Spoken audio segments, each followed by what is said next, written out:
All right, thank you. Well, thank you very much, Bob. I'm honored to participate in the EFL Talk 5th anniversary. My name is Maria Laura Lovisa, and today I'll be exploring some aspects about how to think tasks, how to handle tasks, and that's why the title of this presentation is Effective Tasks in Need. It's common knowledge that the threat posed by COVID-19 has meant that teachers around the world are looking for the best ways to continue to support teaching outside the traditional school. And we've heard words such as, or phrases such as online education, blended learning. And the question here is, are we developing effective tasks? So let me share with you today's outline. First, I'll start with defining what a task is. Making decisions has to do with the responsibility we have towards our students when deciding what tasks to present and how to present them. Thirdly, we're going to talk about task types, since there are many authors. There are many different definitions depending on the authors we read. I've chosen Stern and On classification. And finally, some final thoughts I'd like to share with you about tasks today, and some considerations I would like to have in mind, because they have to do with our daily teaching practice, and particularly nowadays. So one of the approaches we as teachers think of when planning our lessons is the teaching-based learning approach, where classwork is based on tasks. Well, now, what is a task? And today we're going to concentrate on Rod Ellis' definition. According to him, a task involves primary focus on meaning.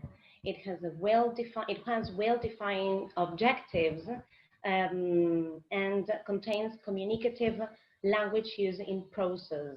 And of course, the learner experiences active personal involvement with it. That is engagement, right?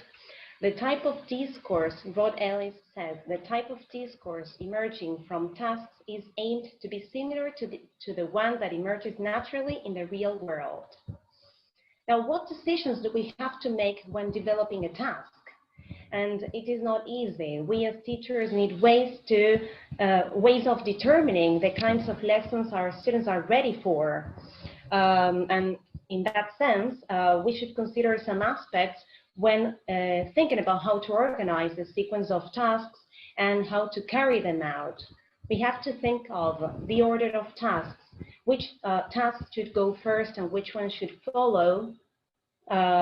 It's important so as to maximize the results.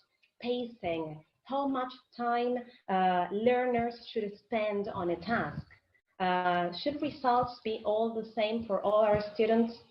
What learning strategies are the best ones to each task, and what sources and materials to use to complete a particular task? Now, it is important to insist on the fact that a task should have clear learning goals, and those tasks presented to our students should be carefully planned.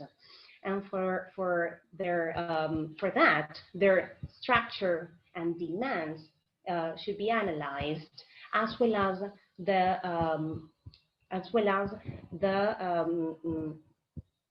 support needed, the support provided to meet those demands.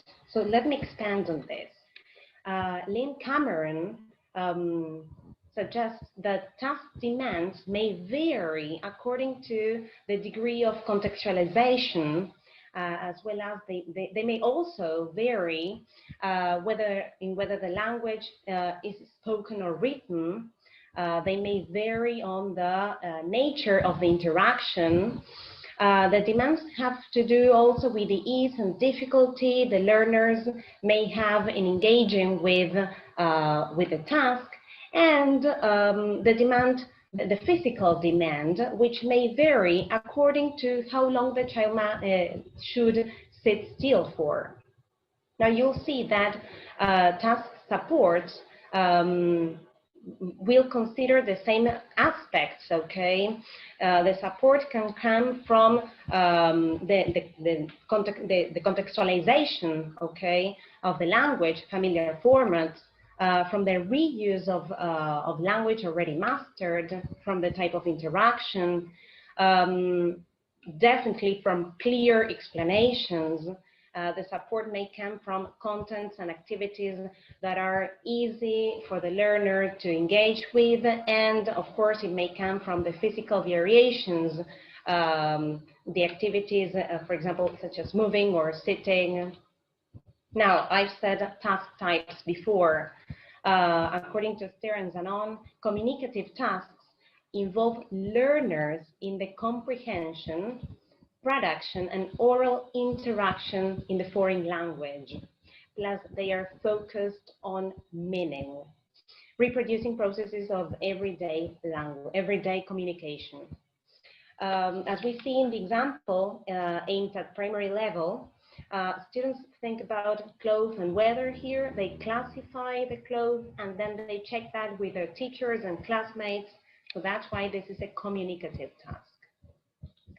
Now, enabling tasks, okay, provide students with necessary linguistic tools to help carry out the communicative task. Their main focus is on linguistic aspects. In the example, we can identify that the focus is on vocabulary. This could be this practice may be a facilitator for a speaking communication task, which may follow. Now, some final thoughts.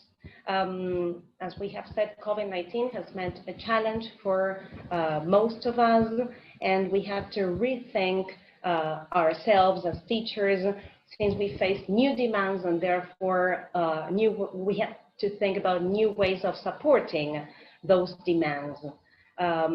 We have now to encourage our students towards intellectual autonomy by promoting the development of the many skills which may contribute to this new digital era we are facing. And at this point, it is worth mentioning that we need to reflect upon our practice. Decisions about tasks are essential. Decisions about tasks depend on our reflection towards our own teaching practices. And do not forget that clarity and concision are a requirement when planning our tasks. And mainly if we don't want to lose our students' attention. Something else I wanted to mention is that whenever thinking about or planning tasks, we have to develop or have in mind the development of our students' attributes, such as confidence, resilience, and resourcefulness. Well, I'll finish up here with the Goldilocks principles. A task that is going to help the learner learn more language is one that is demanding but not too demanding, that provides support but not too much support. Thank you very much for listening.